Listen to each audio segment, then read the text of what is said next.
George of the jungle, strong as he can be. Watch out for that tree. George of the jungle lives a life that's free. Watch out for that tree. When he gets in the scrape, he makes his escape with the help of his friend, an 888. Then away he'll schlep on his elephant ship, while Fella and Ursula stay in step. Well, George of the jungle, friend to you and me. Watch out for that tree. Watch out for that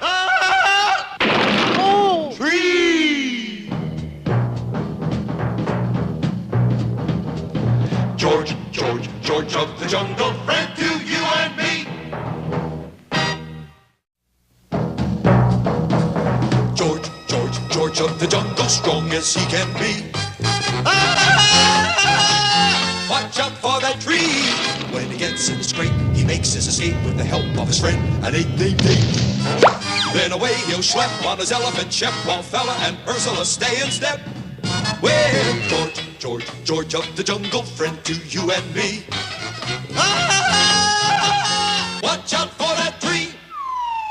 Our hero, George, faces many dangers in his life as king of the jungle. For one thing, the jungle is full of trees. Then there are snarling leopards. Not to mention the crosstown traffic. With all these things, do you think it's fair that he should have to tangle with a mad scientist? No! Yes, it is I, Dr. Chicago. And have I got a Lulu of a mad scientist gimmick this time? The evil genius dashed to his waiting plane and took off. Within minutes, he was flying over Mbwibwi province. The Bombay doors opened and out fell seeds. Oh, boy! What seeds? One of the first to notice the seeds was George of the jungle. Oh! Somebody up there like me. Oh, I wouldn't say that. This being a short episode, the seed grew very quickly. Then later that night... George, somebody's at the window. That thing is stealing my purse. George, we must get to the bottom of this, and quickly. Right. That quick enough? But George wasn't the only victim. All over Mbwibwi province, people had planted Dr. Chicago seeds with horrendous results. A sweet potato plant was discovered raiding a refrigerator late at night. Okay, Louie, drop the leg of lamb. A dahlia planted on a curbside was arrested for breaking open parking meters. How are you going to arrest a dahlia? I'm going to transplant it into the paddy wagon. A light-fingered morning glory tied up the bank president and proceeded to open the bank vault. Naturally, the district commissioner called on George for help. George, these depredations must cease. Right, but first we stop robberies. I suppose you're right. What I can't figure out is where these flowers get rid of the things they steal. Hollyhock shop, maybe? Out! Out! Meanwhile, back at the treehouse... Okay, Bean Blossom. Go in there and steal George's most prized possession. No, not his rhinestone yo-yo.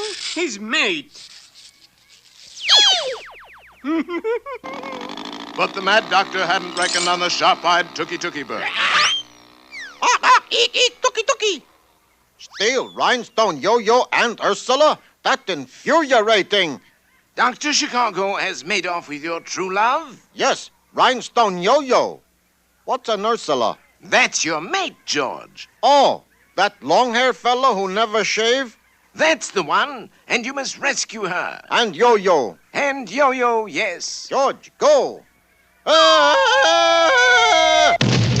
Meanwhile, Mbwibwi province was in a turmoil. Angry householders tried to get rid of the plants, but to no avail. Let go, you stupid Sansevieria! Through it all zipped the jet scooter of Dr. Chicago, collecting all the loot and storing it in his secret jungle hideout. How about that, gorgeous? $100,000 in cash, an original fake Rembrandt. Soon I'll own everything in Mbwibwi province but the kitchen sink. I spoke too soon. But at that moment, high above in the banyan trees, George of the jungle was hurtling along with split-second precision timing. As we say in Swahili, from Dr. Chicago. I have? But you must still get by my bodyguard. My very own man-eating plant bodyguard, Strangler McVine. Sick 'em, Strangler. And Strangler McVine threw a clammy tendril around George's gozzel and squeezed off his air. Friends, have you ever had your gozzel squeezed by a clammy tendril? Ooh, it's awful. George, you must call for help. George, try. A poor excuse for a distress call, George. But at that moment, there arose a loud droning sound, and a dark shadow swept over the mad scientist's lair. George, look, it's the 7-year locusts. Funny, George called for aardvarks. Yes, and those 7-year locusts were hungry.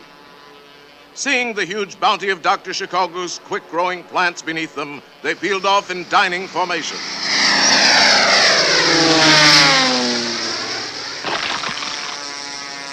Wherever they were able, Dr. Chicago's plundering plants beat a hasty retreat. Within a few hours, every one of them was done for. George, you've won. No, tell me. Tell him. That plant must have a weak spot somewhere, George. Perhaps it's ticklish. George, try. Kitchi, kitchi, kitchi. More, George. Coochie, coochie, coochie. Stop that idiot laughing and get back to man-eating. And the plant did just that. What is it you say in Swahili? Oop. Thank you. Oop. A fine job, George. We've been saved from Dr. Chicago's green leafy bandits. Got Yo-Yo back, too. Also, what's her name? Unfortunately, your little friends, the 7-year locusts, have eaten everything in sight. You owe the Mbwibwi government $3,000 in a pair of pants. Pair of pants?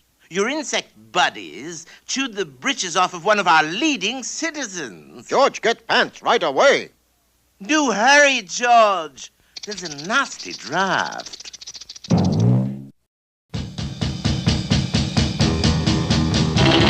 Tom Slick, let me tell you why he's the best of all good guys. Tom Slick, in the Thunderbolt Slapper, once he's on your tail, he won't quit because you know there's no such word as fail to. Tom Slick. Welcome to Furling Flatout Stadium and the Sid Schlock Stock Car Races. We are watching Sweet Willie Rollbar, the meanest man in stock car racing. Yeah, I love to bump guys off. The track. Sweet Willie has the highest qualifying speed in this race and the lowest moral standard. But in the assembly area is America's greatest good sport and clean liver, Tom Slick. Yay! Tom, what have you done with the Thunderbolt grease slapper? Chrome trim, seat cushions, 2 spare tires on the back? I've converted her to a racing stock car, Marigold. Thank goodness that's it. I thought you'd sold out to Detroit. There's no such word as sold out in racing, Gertie Growler. No, then what's that sign say? Sold out. Oh, Gertie, they've got to get up early to catch you. I don't know. It's been so long since anybody tried. And here is a quick word from smiling Sid Schlock, sponsor of today's race. Thank you, friends. Sid Schlock of Sid Schlock Auto Sales. Have 1,000 cars, 7 locations with a no down payment, full power radio heater, white sidewalls. Turn up the Blue Book up every night, 8 days a week, only $4.98. How about that? Come in and see us, no obligation. Low down or no down. 88 months to pay, fully equipped. Ask for Sid. I thank you. And now back to our movie. Thank you for that inspiring message, Sid. Following the pace car are some of the biggest names in stock car racing. Luther Jean Sodbuster in the Dino Ford Jugger, Old Smoky. I'm touching Old Smoky. I've tried something new. I filled up my gas tank with Old Mountain Dew. Here is the merry mortician, Moss Oleum, in the Quick Haul Coffin Grinder, the only car in the race with no reverse gear. How come that, Moss? Because in this kind of a car, you only make a one-way trip. And here is the famous Tom Slick in the converted Thunderbolt Grease Slapper. Yay! Do you have a word for us, Tom Slick? Yes, the word is artichoke. Thank you, Tom. And here comes Sweet Willie Rollbar in the Chrome Fang Panther Prong. I got a word for you, too. Here. Now I see the pace cars nearing the starting line. It might be a start. Sweet Willie's preparing to go by the pace car. Sweet Willie don't go by. He goes through. And the race is on. Willie's in the lead, but here comes Tom Slick. I'm sure you didn't mean it, Sweet Willie, but you bumped my car. Oh, I'm so sorry. I accept your apology, but that rankles a bit.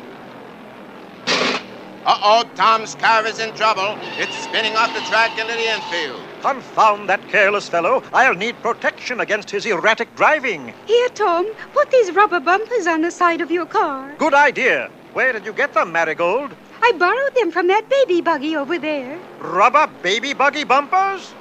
Uh-oh, it looks like a bad time coming up for your announcer, folks. Tom Slick is installing rubber baby bubber bug. See, I told you. Meanwhile, on the track, far ahead of Tom, Moss O'Liam is trying to pass Sweet Willie Rollbar. Nobody passes Sweet Willie. That settles it. I'm retiring from racing. Are you serious? Dead serious. That seems to leave it up to Luther Jean Sodbuster. I'm driving Old Smoky. My foot's to the floor. Sweet Willie's in first place, but I'm at the door. This ought to fix that off-key hillbilly. Slide, the dirt track detergent. Uh-oh, Sweet Willie is sprinkling soap flakes all over the track. Luther is lathering. He's starting to slide, and there he goes. That Sweet Willie Rollbar is certainly mean. His dirt track detergent just washed me up clean. Sweet Willie is alone on the track with only 2 laps to go. But look, back into the race, his Thunderbolt grease slapper equipped with rubby bubber. It's Tom Slick. Yay! Well, goodbye, Tom Slick. But I'm not going anywhere. That's what you think.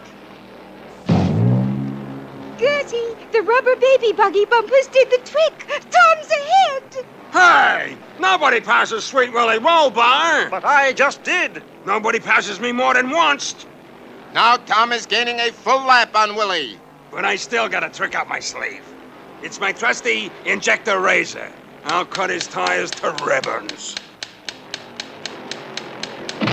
Sweet Willie's desperate move has worked. The grease slapper has a flat tire. Tom is falling behind. But what's this? Gertie Growler is on the track with a shotgun. Don't shoot, Gertie. He tried his best. Don't be a featherhead. I'm shooting at his spare tires. Wow! The air escaping from Tom's spare tires is acting like a jet stream. The Thunderbolt grease slapper is moving up. Tom Slick wins. Yay! Sweet Willie is second and last.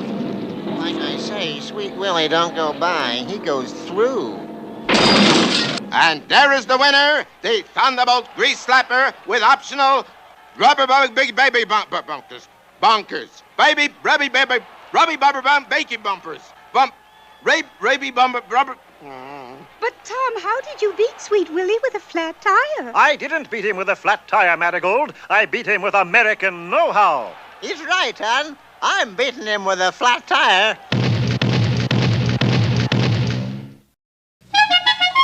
When you find yourself in danger, when you're threatened by a stranger, when it looks like you will take a licking, there is someone waiting who will hurry up and rescue you. Just call for Super Chicken. Fred, if you're afraid, you'll have to overlook it. Besides, you knew the job was dangerous when you took it. He will drink his super sauce and throw the bad guys for a loss, and he will bring them in alive and kicking. There is one thing you should learn when there is no one else to turn to. Call for Super Chicken. Call for Super Chicken. This is the Noodle, one of the world's richest and brainiest criminals. The sound you hear is the Noodle using his noodle to plan another perfect crime. I have it. Another perfect crime. Beastly! You rang, sir? No, as a matter of fact, I called. Sorry, sir. Find me a green cat and a blue vacuum cleaner, Beastly. I'm going to rob a bank. Very good, sir. At 2:30 that afternoon, the Noodle and his butler entered the city bank. All right, Beastly. Let the cat out of the bag. Very good, sir. Good heavens, a green cat. A green cat? Now, there's something you don't see every day. Purple, yes, but green? Everybody was so amazed at seeing a green cat that no one noticed the Noodle sucking up the bank's money with the blue vacuum cleaner. Come, Beasley. Time to go. After you, sir. And looking like any ordinary vacuum cleaner salesman and his butler, the criminals calmly walked out of the bank. Brilliant, sir. Another perfect crime. Not quite, Noodle. It's Super Chicken. And Fred. Please, the help should be seen and not heard. Quite right, sir.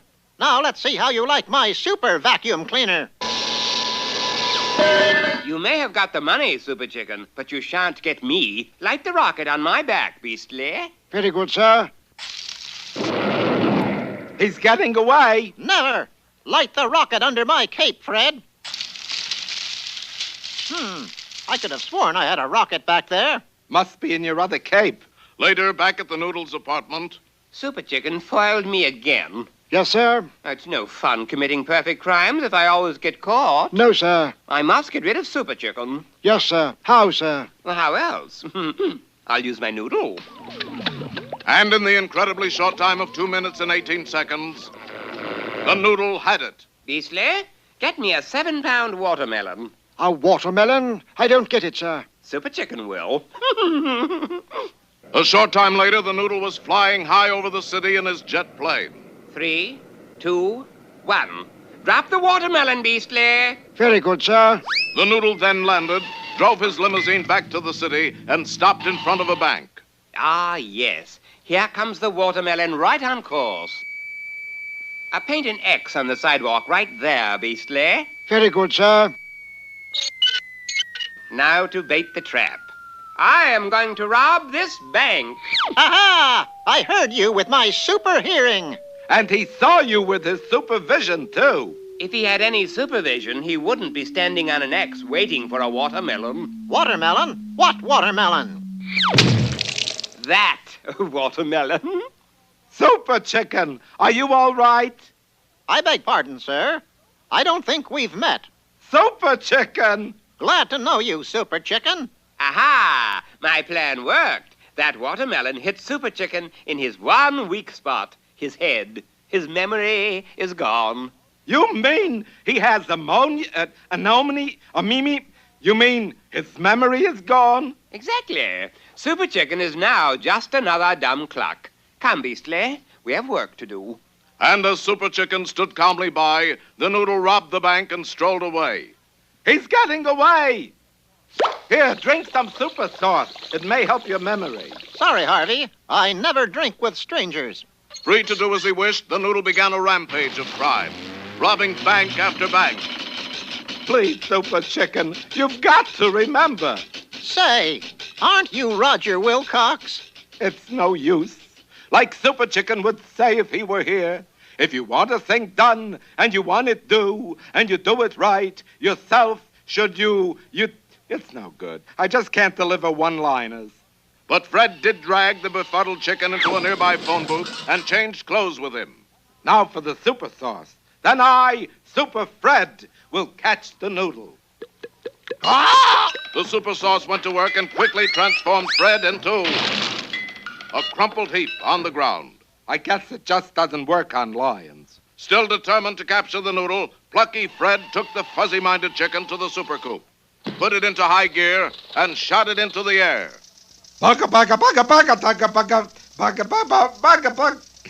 Unfortunately, Fred didn't know the first thing about flying a super coop. He smashed through a water tower, hit a clothesline full of wash, zoomed to an altitude of 10,000 feet, and went into a power dive. Harvey, What is that? you are a lousy driver. Sue me. Call it dumb cluck luck if you will, but on the street just below, the Noodle was making a getaway with another truckload of money. The coop scored a direct hit. Super Chicken flew the coop and landed on his head.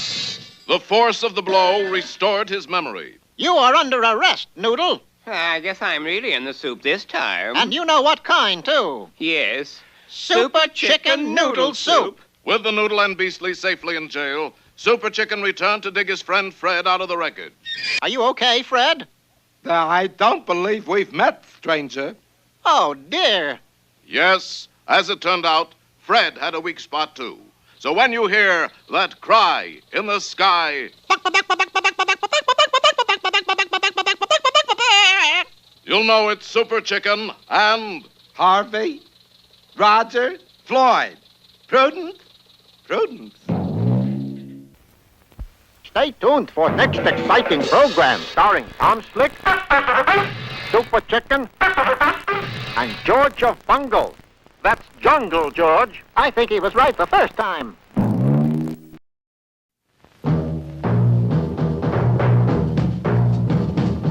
George of the jungle, strong as he can be. Watch out for that tree. George of the jungle lives a life that's free. Watch out for that tree. When he gets in the scrape, he makes his escape with the help of his friend, an 8-day date. Then away he'll schlep on his elephant shep, while Fella and Ursula stay in step. Well, George of the jungle, friend to you and me. Watch out for that tree. Watch out for that tree.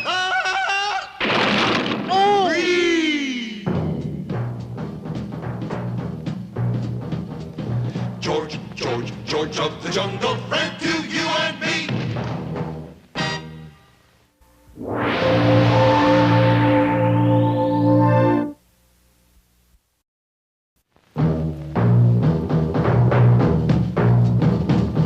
George of the jungle, strong as he can be. Watch out for that tree. George of the jungle lives a life that's free. Watch out for that tree. When he gets in the scrape, he makes his escape with the help of his friend, an 8-day date. Then away he'll schlep on his elephant shep, while Fella and Ursula stay in step. Well, George of the jungle, friend to you and me. Watch out for that tree.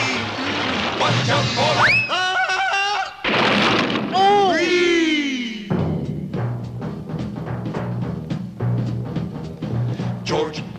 George of the jungle, friend to you and me.